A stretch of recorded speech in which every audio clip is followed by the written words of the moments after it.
दज्जाल का white palace ready हो चुका है। इस पैलेस को सऊदी किंगडम ने बनवाया है। आप सल्लल्लाहु अलैहि वसल्लम की बताई हुई हदीस के मुताबिक वो दुनिया के हर कोने और किनारे में जाएगा, लेकिन मक्का और मदीना में दाखिल नहीं होगा। आप सल्लल्लाहु अलैहि वसल्लम सहाबा किराम को बता रहे थे कि जब दज्जाल आएगा तो वो जबले हबशी पर चढ़कर मदीना को देखेगा और दज्जाल अपने साथियों को बोलेगा कि वो व्हाइट पैलेस देख रहे हो, यह है मस्जिद अहमद की सल्लल्लाहु अलैहि वसल्लम। फिर वो मदीना पहुंच जाएगा और वहां हर दरवाजे पर उसे फरिश्ते मिलेंगे जिनके पास तलवारें होंगी। फिर वो अलजरफ की बंजर जमीन पर पहुंचकर कैंप लगाएगा। जबले हबशी एरिया का जिक्र हदीस मुबारका में आया है और ये एक माउंटेन वाला एरिया है। हदीस मुबारका से हमें ये पता चलता है कि जब दज्जाल मदीना के करीब आएगा कि वो एक नमक के पहाड़ पर चढ़ेगा। अब दुनिया भर से जो लोग उम्रा करने जाते हैं या हज करने जाते हैं और वहां पर जो लोग रहते हैं वो कहते हैं कि यहाँ पर वही नमक के पहाड़ पर जो मदीना से बाहर है, जो एक अच्छी हाइट पर है, वहां से मदीना बिल्कुल साफ दिखाई देता है। तो ये वही नमक का पहाड़ है जिधर से दज्जाल आप सल्लल्लाहु अलैहि वसल्लम की मस्जिद को देखेगा। इस मैप को देखें, इसमें आपको मदीना मुनव्वरा दिखाई देगा और इससे बाहर रेड सर्कल में एक पहाड़ी एरिया है जो 7 किलोमीटर तक फैला हुआ है। ये एरिया जबले हबशी है और इसी माउंटेन वाली एरिया पर किंगडम पैलेस को बनाया गया है और ये पैलेस बहुत ज्यादा बड़ा है। ये इसकी सैटेलाइट की खींची गई तस्वीर है जिसमें आप बहुत सारी चीजों को देख सकते हैं, जिसमें घर, अपार्टमेंट्स और पूल्स को देखा जा सकता है। अब सवाल ये आता है कि इस पैलेस को सऊदी की हुकूमत ने क्यों बनाया। इसके बारे में सऊदी हुकूमत ने कुछ नहीं बताया। वहां जाने की किसी को भी इजाजत नहीं है। इसकी कंस्ट्रक्शन अब कंप्लीट हो चुकी है और वहां जाने वाले सारे रास्ते बंद हैं। सऊदी हुकूमत ने इसका नाम किंगडम पैलेस रखा है, लेकिन वहां रहने वाले लोग इसे दज्जाल का पैलेस कहते हैं। अब ये पैलेस क्यों बनाया गया है इसके बारे में किसी को नहीं बताया गया और ये राज अल्लाह को पता है। इसके बाद हम इजिप्ट में होने वाली डिस्कवरी की बात करते हैं। इजिप्ट के शहर कायरो से 500 किलोमीटर दूर एक बहुत बड़ा पहाड़ी सिलसिला मौजूद है। इन पहाड़ों की खास बात यह है कि आज से 4500 साल पहले इजिप्ट के किंग्स को इन पहाड़ों में दफन किया जाता था, जिसकी वजह से आज इस एरिया को वैली ऑफ द किंग्स भी कहा जाता है। जब किसी भी किंग को दफन किया जाता था तो उसके साथ बहुत सारा सोना और कीमती चीजों को भी दफन किया जाता था। उस वक्त के लोगों का मानना था कि इंसान के मरने के बाद भी ये खजाना उसके काम आता है, इसीलिए हर आने वाले बादशाह मरने से पहले अपनी जिंदगी में ही खुद किसी पहाड़ के अंदर अपनी जगह को सिलेक्ट करता और फिर अपना सारा खजाना उसमें रखवा देता। जिस वक्त वो बादशाह मरता तो उसकी बॉडी को दफना कर चैम्बर को फौरन बंद कर दिया जाता। यहाँ दफन खजानों की बात इतनी ज्यादा फेमस थी कि 4500 सालों में यहाँ बहुत ज्यादा डाकुओं ने लूट मार की। साइंसदानों ने यहाँ से 60 से ज्यादा टॉम्ब्स को फाइंड किया है। जब इन टॉम्ब्स को खोला जाता तो वो चैम्बर पूरी तरह से खाली होते। यहाँ चोरों ने बहुत ज्यादा लूट मार की। इन चैम्बर्स को पिछले 200 सालों से डिस्कवर किया जा रहा था, लेकिन इन 200 सालों में सबसे बड़ी डिस्कवरी 1922 में हुई, जब हॉवर्ड कार्टर नामी एक साइंसदान को कुछ सीढ़ियों जैसे स्टेप दिखाई दिए जो मिट्टी के अंदर दफन थे। जब इस जगह की खुदाई की गई तो ये स्टेप सीधे एक पहाड़ के अंदर नीचे की तरफ जा रहे थे।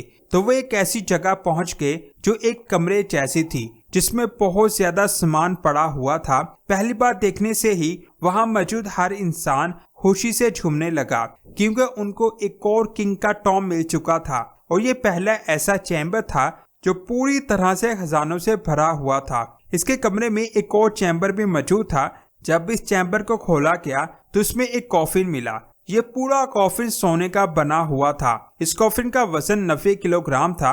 जब इस कॉफिन को खोला गया तो उसमें एक मम्मी पड़ी हुई थी। ये इस कमरे की रियल तस्वीर है।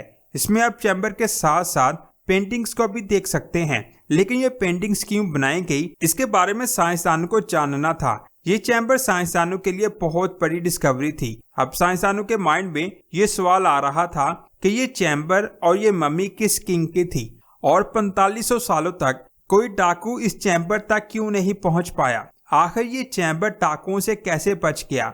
इन सभी सवालात के बारे में जानने के लिए साइंसदानों ने वहां मौजूद चीजों और मम्मीज को डिटेल से स्टडी करना शुरू कर दिया। इसके डीएनए को स्टडी करने से पता चला कि ये मम्मी एक 18 साल के लड़के की है, यानी इस किंग की उम्र 18 साल थी। इसके फादर की मम्मी टॉम नंबर 55 और इसकी माँ की मम्मी टॉम नंबर 35 से मिली। अब साइंसदान को पता चल चुका था कि इस किंग का नाम टूटनखामुन था। इसका फादर तब मरा जब इसकी उम्र सिर्फ 8 साल थी।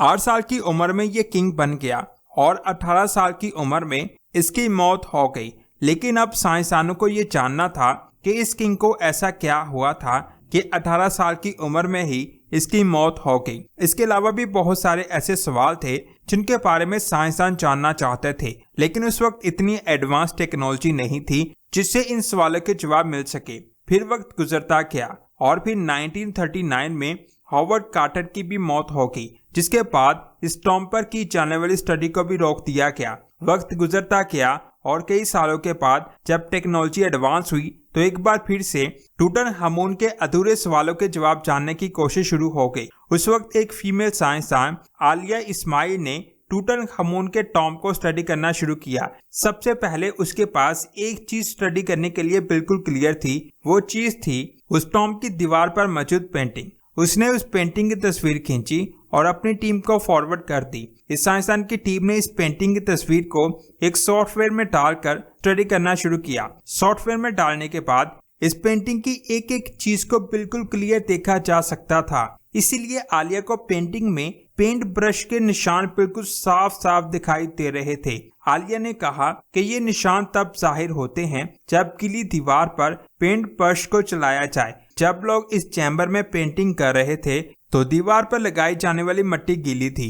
शायद उन लोगों के पास वक्त बहुत कम था, इसलिए गीली दीवार पर ही पेंटिंग शुरू कर दी गई। अब यहाँ सोचने वाली बात यह थी कि आखिर उन लोगों ने इंतजार क्यों नहीं किया। इस मम्मी के डीएनए को स्टडी किया गया तो साइंसदान को पता चला जिस वक्त टूटनखामुन मरा तब वो बहुत ज्यादा बीमार था। एक ही वक्त में उसे कई बीमारियां थी, लेकिन जो सबसे नई बीमारी उसमें पाई गई वो मलेरिया थी। और आलिया का कहना है कि उसकी मौत शायद मलेरिया ही की वजह से अचानक हुई थी। डीएनए के टेस्ट से एक और बात सामने आई जिसने सबको बहुत ज्यादा हैरान किया। वो बात ये थी कि टूटनखामुन के बाप और माँ सखे बहन भाई थे। जब बहन भाई आपस में शादी करते हैं तो उनके बच्चों में बीमारियां बहुत ज्यादा होने के चांसेस होते हैं। अब आलिया को टूटनखामुन के बारे में काफी कुछ पता चल चुका था। अब वो ये जानना चाहती थी कि आखिर इसका टॉम चोरों से कैसे बचा रहा। जब इस टॉम को पहली बार डिस्कवर किया गया तब इस टॉम के दरवाजे पर बहुत सारे बड़े बड़े पत्थर पड़े हुए थे। जब आलिया ने ड्रोन की मदद से इस एरिया को ऊपर से देखा तो उन्हें पहाड़ पर यह रास्ता नजर आया। जब इसे ध्यान से देखा गया तो उन्हें पता चला कि ये रास्ता पानी के गुजरने की वजह से बना, यानी किसी वक्त यहाँ पर पानी गुजरता होगा। किसी दौर में यहाँ अर्थक्वेक आया जिसकी वजह से ये बहुत सारे पत्थर नीचे जमीन पर गिर गए और यहाँ से गुजरने वाली पानी की वजह से पत्थर बहकर इस टॉम के सामने आके, जिसकी वजह से टूटनखामुन का दरवाजा पूरी तरह से ढक चुका था, जिससे लगता ही नहीं था कि यहाँ किसी किंग का कोई टॉम मौजूद है। आपका इसके बारे में क्या कहना है नीचे कमेंट्स करके जरूर बताएं। इस वीडियो को लाइक और शेयर लाजमी करें। मिलते हैं एक और शानदार वीडियो में। अपना बहुत सारा ख्याल रखें। अल्लाह हाफिज।